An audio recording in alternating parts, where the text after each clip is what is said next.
pas prendre, ils mettent du feu. À quoi ça sert? Et nos enfants, ils font la malnutrition, même si nous cultivons. Le pillage des biens privés. Et enfin, il y a des territoires où des gens qui sont assujettis, on les impose de travailler dans des mines d'or, des mines de coltan, des cassitérites. Mais tout ce qu'ils produisent, ils doivent faire rapport aux chefs des groupes armés qui prennent leur part. Et donc, sur le plan économique, ça entraîne une pauvreté extrême dans les villages. Et en fait, la conséquence étant toujours la même. Les gens se sentent anéantis et ils sont prêts à se soumettre à n'importe quoi. Quatrièmement, la destruction du tissu social.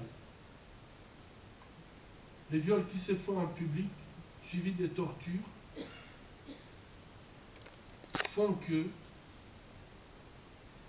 les victimes perdent leur identité individuelle. Peut-être il faut que je m'explique un peu. La guerre qui se passe en République démocratique du Congo essaie de détruire tout symbole. La première victime de cette guerre, à Bukavu, était l'archevêque Muziro, un homme très respecté, un homme de foi, de courage, mais on l'a abattu de sang-froid pour dire à la population, voilà ce que nous pouvons faire. Et après, il y a eu combien de religieux, de prêtres, de pasteurs qui ont été tués dans des villages pour symboliser cette force. Et en fait, non seulement ils veulent symboliser la force en tuant, mais en violant.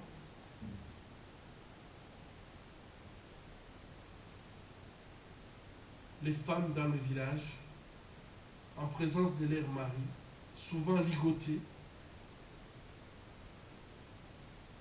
on détruit ces symboles de l'unité familiale, où le père n'est plus capable, il est dans l'incapacité de défendre ses enfants.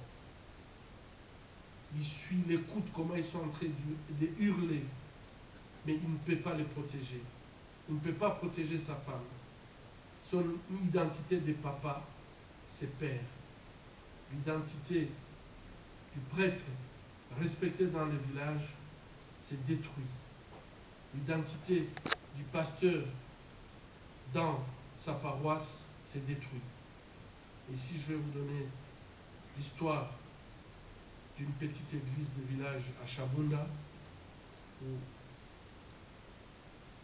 cette église avait été visitée par des groupes armés et qui se sont mis à violer la femme du pasteur devant les fidèles. Et jusqu'à ce jour, cette église n'a plus jamais été une église, puisque chaque personne trouve que ce n'est pas ça l'image qu'ils attendaient d'une église. En fait, la perte d'identité individuelle par les viols s'est fait volontairement, puisque lorsqu'on pose ces actes en public, en fait, on détruit tous les liens qui existent, et souvent les personnes, quand vous les voyez, elles sentent qu'ils ne jouent plus leur rôle social, qu'ils ne sont plus les mêmes, qu'ils n'ont plus la même capacité. Ce sont des hommes qui sont détruits en eux-mêmes.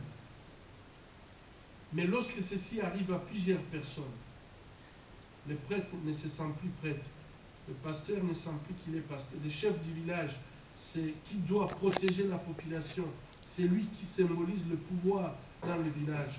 Sa femme est violée en sa présence. Comment ce chef du village va appeler les villageois de venir ensemble pour une action communautaire? Ça pose un problème. Il y a un problème de perte d'identité communautaire. La communauté ne se retrouve plus par rapport à ses symboles, par rapport à ses valeurs.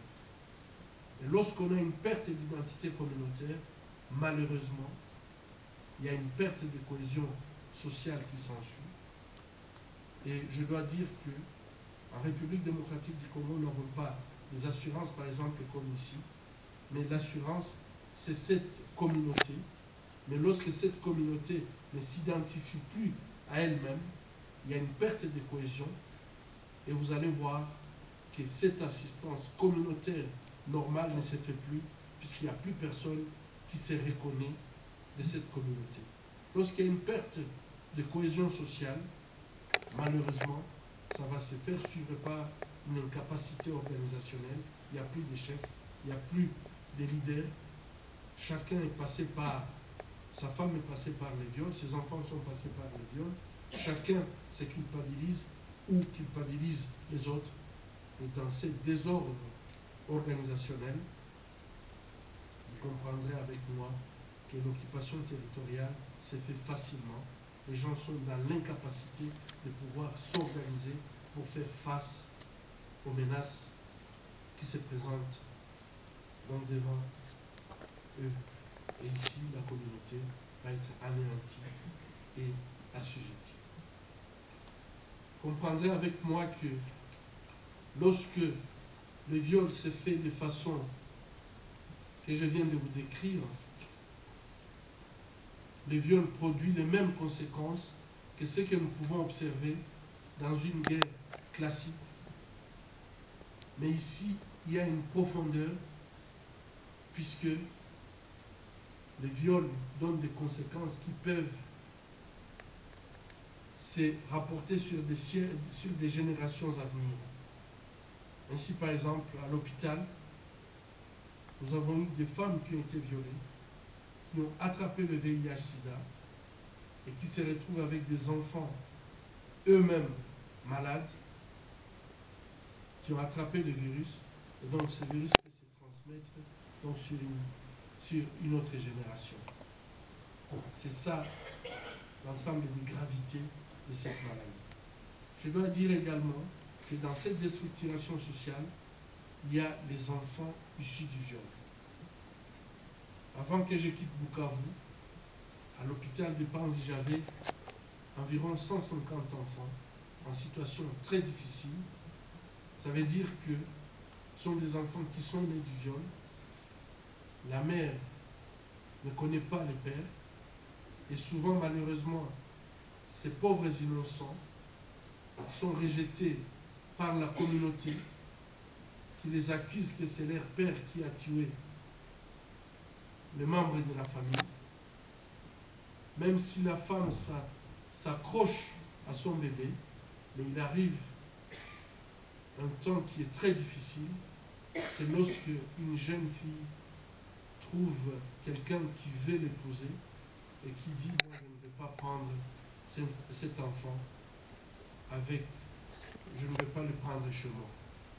C'est là où nous nous trouvons en difficulté, puisque à ce moment, ce que nous avions observé, c'est que les mères ont tendance, même si psychologiquement elles ont été soutenues quand elles étaient enceintes, elles ont été soutenues quand elles ont accouché, mais lorsqu'elles sont sollicitées pour recommencer la vie, les plus faibles viennent tout simplement jeter ces pauvres enfants et les laissent à la responsabilité de l'hôpital. Mais ici, vous allez comprendre que dans la destruction du tissu social, ces enfants jouent un rôle très important. Et moi, ça m'inquiète puisque c'est une bombe à retardement. Dans la mesure que les enfants issus du viol sont rejetés par leur mère, rejetés par la communauté. J'en ai vu même un qui est venu me poser la question: papa docteur, pourquoi moi on m'appelle Interamo? Pourquoi on m'appelle enfant serpent? Et je crois que tous ces noms qu'on donne aux enfants, on ne les reconnaît pas. Ces enfants-là, ils grandissent dans un climat d'agressivité, dans un climat de rejet, et représentent un risque à long terme pour l'ensemble de la communauté. Et ils viennent s'ajouter à ces maillots qui détruisent complètement les tissus sociaux de la communauté, rendant en fait la communauté incapable de s'organiser. Pour terminer,